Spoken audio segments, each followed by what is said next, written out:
outlook, change some of your values, and change your rules, you'll find there's a whole other set of rules out there that are more conducive for people who want to be rich.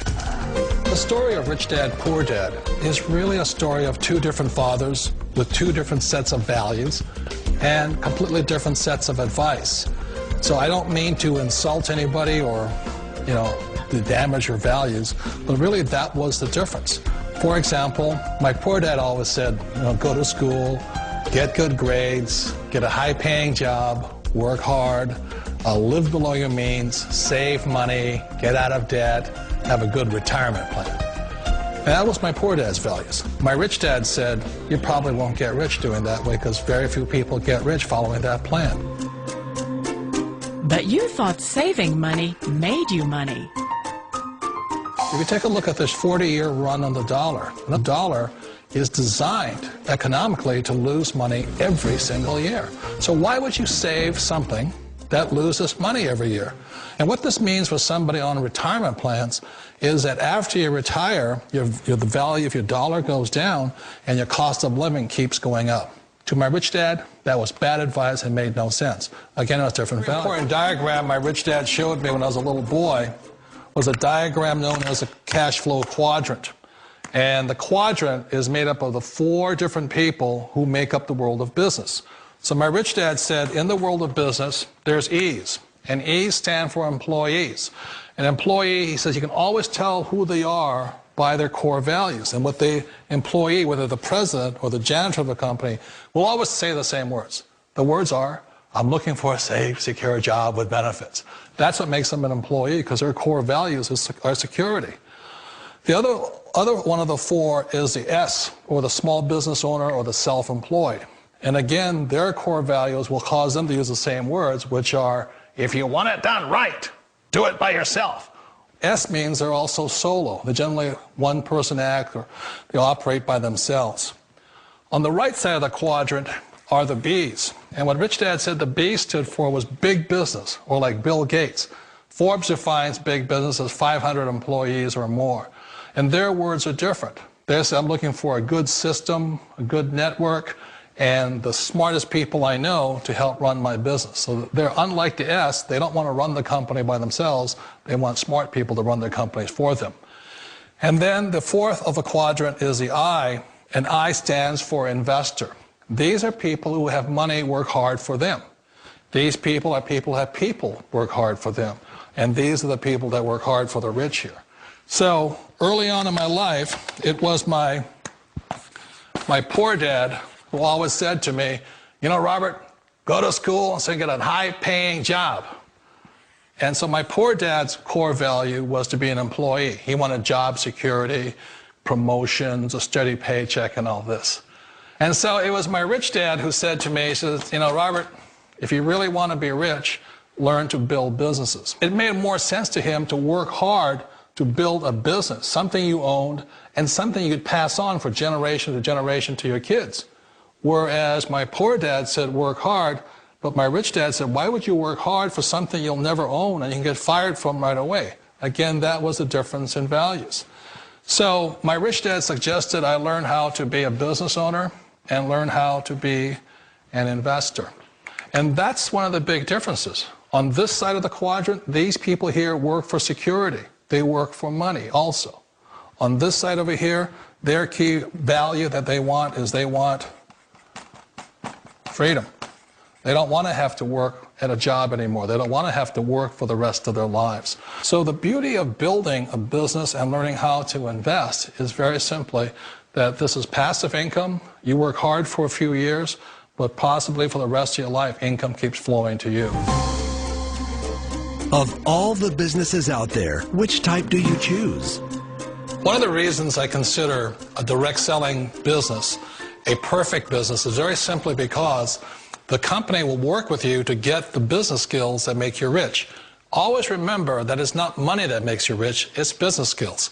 And that's why it's a perfect business. They'll take as long as you like to get the skills to make the money. And that's a lifetime skill thing. The other part about it is the low startup cost. Where else can you get in for under $500 and get these skills? For people who want to make the shift over to the B quadrant, which is what I would recommend for people, one of the beauties of a network marketing company is that you can do that for a very low price. And that's why I talk to people about considering network marketing. If you're to build a Microsoft, it would take you hundreds of millions of dollars. But a network marketing company allows you to start at a very low rate. They'll be patient with you. They'll take their time to transition over here. And the reason why that time is so important to most people is it takes time to change those values. And the most important thing is once you take the time, let's say it takes 1 year, 2 years, 5 years, whatever time it takes, once you see the value or the core values of this side and this side, you're unstoppable.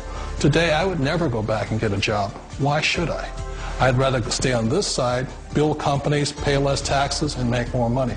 But the key is a person needs to change the values from my poor dad to the values of my rich dad. And that's one of the beauties of network marketing companies. They allow you the time, and at very low cost, they'll work with you to make that transition over there. The number one asset a person can build is build a business. That is the smartest thing you can do. Years ago, I decided not to follow the corporate ladder simply because, again, it was values. You know, my poor dad always said, go to school and get a high-paying job with the government or a big corporation.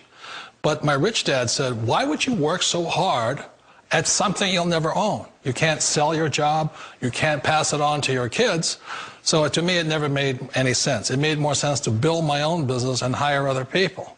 The other reason is that you really don't have much control if you're in the corporate ladder world. For example, you can get fired at any time. Or today we have what's called M&As, or mergers and acquisitions, where another company buys another company. So you could be a great employee, but the company that buys your company just fires you. Wait a minute. This sounds too good to be true. Like one of those get-rich-quick schemes. It's not a get-rich-quick formula. You don't just do it overnight. It takes time.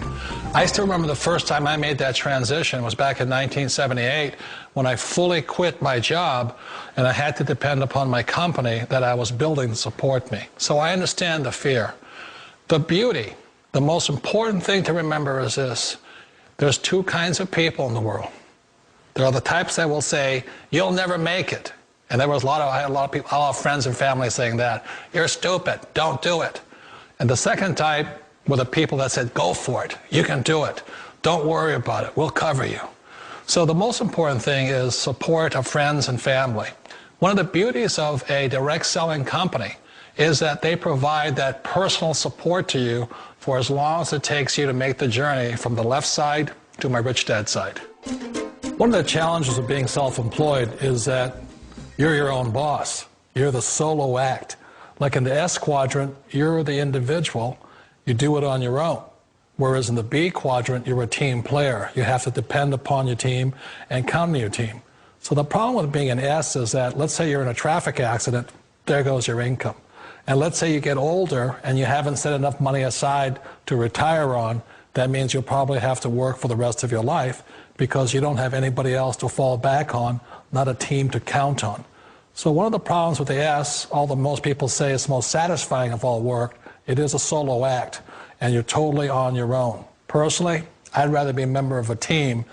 You know, they can count on me and I can count on them. We all know the world has changed, but sometimes the hardest thing to change is ourselves. And being an old guy, I sort of know the older I get, I sometimes get more set in my ways.